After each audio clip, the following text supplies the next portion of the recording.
Hello, bookworms, Andre here, and today we don't have a book review, we have another type of video, which is book recommendations. And today I'm gonna be recommending five-star books, all in the fantasy genre, so stick around. And of course, don't forget to subscribe, like the content, comment away what is your 5-star recommendations, because I can grab some of those.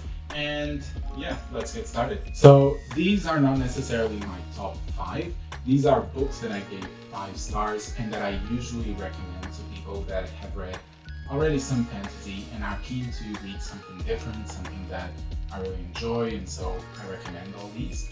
Of course, I know perfectly well there are all the big giants. I'm not going to be recommending those because those are obvious. If someone's trying to read more fantasy, I'm gonna recommend the giants, and the giants are Game of Thrones by g.r.r. Martin. Of course, that is a big pillar in fantasy since the last 20 years or so. Then we have the Cosmere. Cosmere all over. Brandon Sanderson is our reigning king of fantasy, and it's obvious that I would recommend plenty of Cosmere novels for different types of people. But because that is such an obvious answer, I won't be including that one here. Then we have the other two of the missing trifecta, which, there's George Martin, and then we have Scott Lynch with The Gentleman Bastards, and Patrick Rothfuss with The Name of the Wind. The Gentleman Bastards, it's an amazing so far trilogy. There's a 4th coming out, supposedly, but it's an amazing series. I really love the characters, the setting, the mystery, the plot, everything is really good about it. Same thing for The Name of the Wind, although the writing is it's brilliant, the writing, but it's quite different compared to Game of Thrones or The Gentleman Bastards. So all of these are very good recommendations. I would always recommend, the trifecta I would recommend, saying the caveat, which is they are not finished. They might never be finished. So read at your own pace, at your own caution, whatever. And the last one that I would recommend is, of course, J.R.R. Tolkien with The Lord of the Rings and all the Middle-earth books. But those are for, I would say, more experienced fantasy readers. They're brilliant. Of course, they initiated fantasy for all of us, but I think not everyone can read them and appreciate them to their value. So I usually recommend to more experienced readers. But okay, now with all of these out of the way, let me focus actually on the books that I want to recommend you. And some of them I have with me, some of them I don't, so the images will be showing up somewhere, but nonetheless, I'll be talking about it. And this is the 5 that I chose as of February of 2024. Who knows, maybe in a year, the 5 recommendations will be completely different, but so far, here they are. The first that I want to talk about is The Sword of Kaigen by Alves. This was a book that I read recently within the last 6 months, and I had heard amazing things about it. I was a bit doubtful about how good it was, but it completely blew my mind. It was brilliant world building. It's Asian inspired and it's indie published as well, which just makes me happy that an indie published book was able to reach the fame that it got, because it's quite famous at the moment and it's one of the top indie published books of the year, or for several years now. I'm not sure how to categorize within fantasy. I would say it's a bit of epic fantasy. Again, it's Asian inspired. The world building gives me a bit of Avatar: The Last Airbender vibes, but mixed with Ghost of Tsushima, the game. So there's a lot of kind of samurai and honor codes behind it, but mixed with being able to control certain elements. I think just the world building is great, but then what matters most is the character and the plot, because those two together, Emma Wong was brilliant at turning those plot twists, and those two together, Emma Wong was able to blow my mind, and I was so astounded and so emotional in certain parts that I was reading. It's definitely a great book, one that I'm now recommending a lot to people that have never heard of it. This shows that this book is great, because on Goodreads it has 4.47 out of 5 for its score. So really high for almost 4.5. Next in our recommendation is Reaper Man, the second book of the Dead series by Terry Pratchett. I know it's weird me recommending the second book of a series. I think the series so far is quite good. It was one of my first entries into the Discworld. I had read g.r.r.martin, but I stopped for a long time and then decided to pick up again Discworld with Mort, which is the first book, and I liked it. And once I read Reaperman, I enjoyed it even more. It's definitely something that I recommend to people nowadays if they want something more light, fun, and like just comedic, that it's not about the end of the world per se, but it's more like a reflection of things. And of course it's Terry Pratchett, the writing is brilliant, you feel like the characters are alive, and even death is quite approachable, or at least you feel a connection with it. So it's a brilliant book. And of course then there's the whole universe of the Discworld to explore if you end up enjoying these. And I'm not saying that all of them will be great, because some of my reviews have shown that not all of the books are great, but still, it's still a good read nonetheless. And on Goodreads, this book has a score of 4.28, so again, quite a high score, not as high as the Sword of Kaigen, but I can understand because Terry Pratchett has its absurdism that not many people vibe with, so yeah, there's that. But definitely a recommendation. Start with Mort, go to Reaperman, and then decide if you want to continue or not. Now, the next recommendation is a whole trilogy, which is the Empire Trilogy by Raymond D. and Jenny Wirtz. And the books are Daughter of the Empire, Servant of the Empire, and Mistress of the Empire. This trilogy, if you don't know anything about it, it's part of the universe, which is the Rift War universe created by Raymond D. Feist. There are plenty of books in it.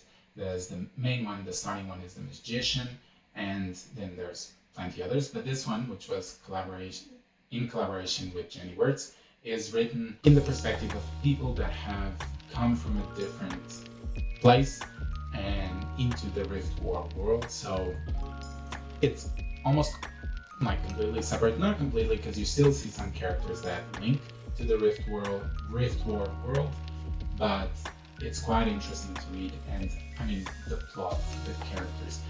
I've never been so plot twisted so many times as in this trilogy. It was so good all the time to read it, and I definitely need to reread. I should delve again into the Rift War world just so that I can reread this trilogy, because it was so good all the time. And I've been saying Rift War world, but it's actually Rift War Cycle, the name of the universe, let's say. And so you can see this trilogy, the scores for the 3 books is 4.29, 4.31, and 4.33. So the scores just keep increasing, and they're all quite high. Just shows how good this trilogy is. So definitely recommend it. I know I've recommended it before in another video. This just shows how impactful this trilogy was. Now, my next recommendation, I do have it with me, and it is the 5th season by N.K. Jemisin. Now, this book is quite different. It's written in the second person, so it can be a bit drastic to change reading from the usual third person to second person, but I swear, keep reading, get used to it, and you'll really be rewarded by the experience. The world building is like nothing else I've ever seen. I would say it's to the level of Brandon Sanderson on how much thought and how much detail N.K. Jemisin put into this book. And also the character work was just brilliant. You follow several perspectives, and all of them have different views on the world, and in the end there's this plot twist that you might see coming, but it's still quite impactful. This is part of the trilogy, so you can read the whole trilogy. I read it. I didn't enjoy it as much as the first book. For me, it was kind of like a trilogy, but so the first book I really enjoyed it. Second book I didn't enjoy it very much, and then the third book it went up a bit, but not as high as the first book. So you might think differently. You might not want to give it a try just because it doesn't get better, but I swear, read at least the first book. You'll have a different experience of world building and how second person point of view can be written, and also, yeah, there's so many good things about it.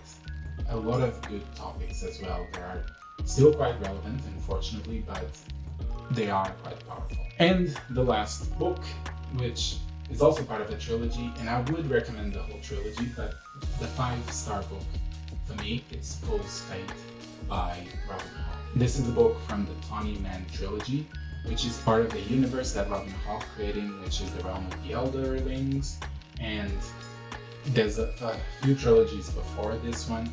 I would recommend maybe read the Farseer trilogy, which is the main one from Robin Hall that a lot of people know about. Maybe read that one before so you can get more context about this one, because I do think that what transpires in the second trilogy is a lot of character work, and if you know the characters from before, then you'll feel even more connected and you feel everything even more intensely in the second trilogy. Because for me, that's what did it.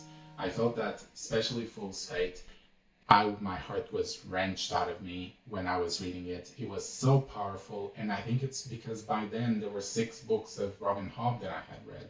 So there was a lot of impact between the main character and other characters, and I don't want to spoil anything, but I would definitely recommend this trilogy. And I mean, this trilogy just proves that it's really good by its scores on Goodreads, because the 3 books, which are Fool's Errand, Golden Fool, and Fool's Fate, the scores they have are respectively 4.35, 4.36, and 4.46.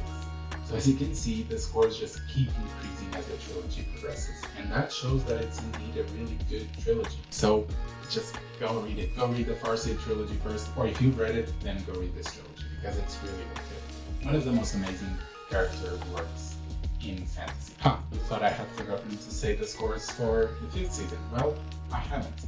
I didn't mention as well, but the name of the trilogy for the 5th season is called the Broken Earth Trilogy, and it's composed of the 5th season, Gate, and the Stone Sky. And the score is on Goodreads for the whole trilogy, but just remember, I preferred the first one.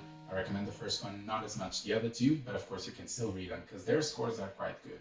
Starting with the 5th season, it has a 4.31 out of 5. The second book also has a 4.31, but then the third book has a 4.35. So it stabilizes between the first and the second, but then third climbs down. Again, these recommendations are all really good.